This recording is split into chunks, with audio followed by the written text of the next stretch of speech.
You didn't choose this life. It chose you. One moment you were just an ordinary banker, approving small business loans, checking balance sheets, drinking cheap coffee during long shifts. The next moment, $3 million appeared in an account that didn't exist yesterday. No name. No business registration. Just numbers. At first you think it's a system error. But then you notice something strange. The money isn't sitting still. It's moving. Fast. Transferred through 10 different accounts in less than 5 minutes, and somehow, every step of the transaction is being approved under your authorization code. You didn't approve anything. But the system says you did. And then your phone vibrates. Unknown number. You answer. A calm voice says only one sentence. Congratulations, you work for us now. At first, you think it's a prank.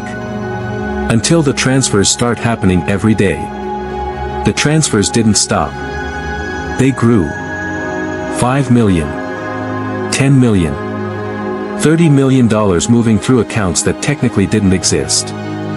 You tried to flag the activity. But when you opened the investigation system, you saw your name everywhere. Every approval. Every transfer. Every signature. To the bank, it looked like you were laundering the money. Then the phone rang again. The same calm voice. You're doing very well. You snapped. I want a percentage. Silence. You continue.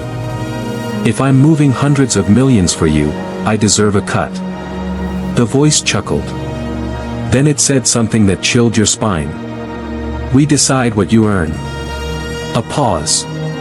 And remember, we can make sure you never work in banking again. You understood the message. They owned your career. Maybe even your life. So you played along. Months passed. You became their invisible machine. Money entered the system dirty. And left completely clean. Governments couldn't trace it. Banks couldn't stop it.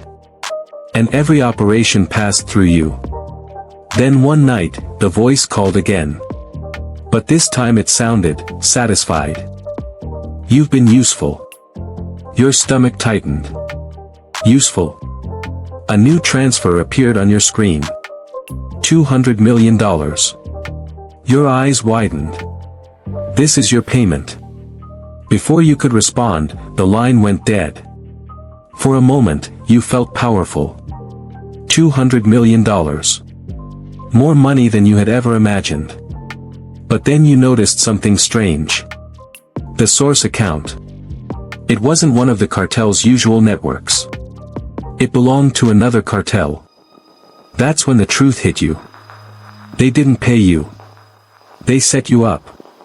For the first few minutes, you just stare at the screen. $200 million. You refresh the page again. Still there. Your heart starts racing. You immediately check the transaction details. The sending account isn't one of the usual shell companies the cartel uses. This one looks different, an offshore account routed through 3 banks you've never seen before. That's strange. Very strange. You open the internal transaction logs. The routing path appears line by line. Panama. Cyprus. Dubai.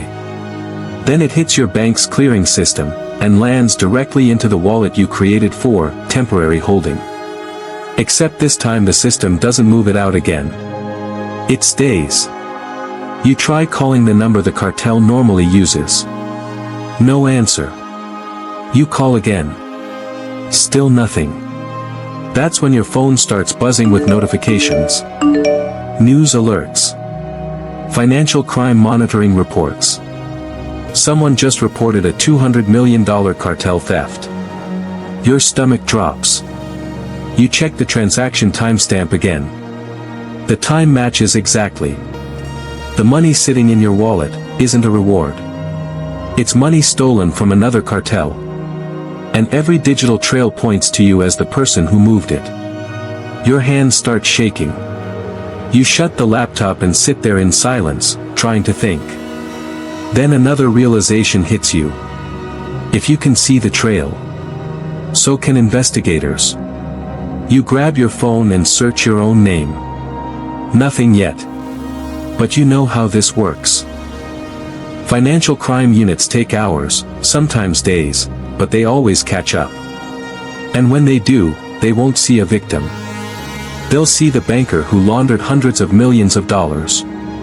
You pack a small bag that same night. Laptop. Passport. Cash. You leave your apartment before sunrise. The next few days turn into a blur. You stop sleeping in the same place twice. Cheap motels. Short-term rentals. Sometimes you sit in a cafe for hours pretending to work just so you're surrounded by people. You change locations constantly. 4 times a day.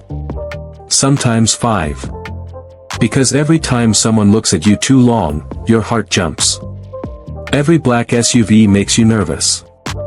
Every knock on a door in the hallway makes you freeze. You don't know if it's the cartel coming to kill you, or the FBI coming to arrest you.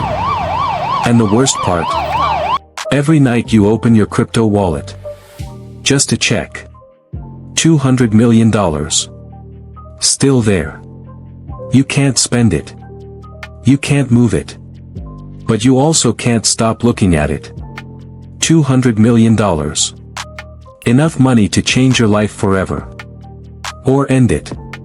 So now you're hiding, constantly moving, sleeping in places that don't feel safe, wondering which will find you first. The cartel. Or the FBI. And sometimes you ask yourself a question you never imagined thinking. Should you turn yourself in?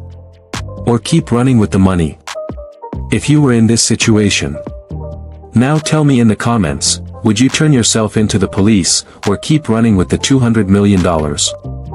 And if you enjoy stories like this, like the video and subscribe for more POV stories.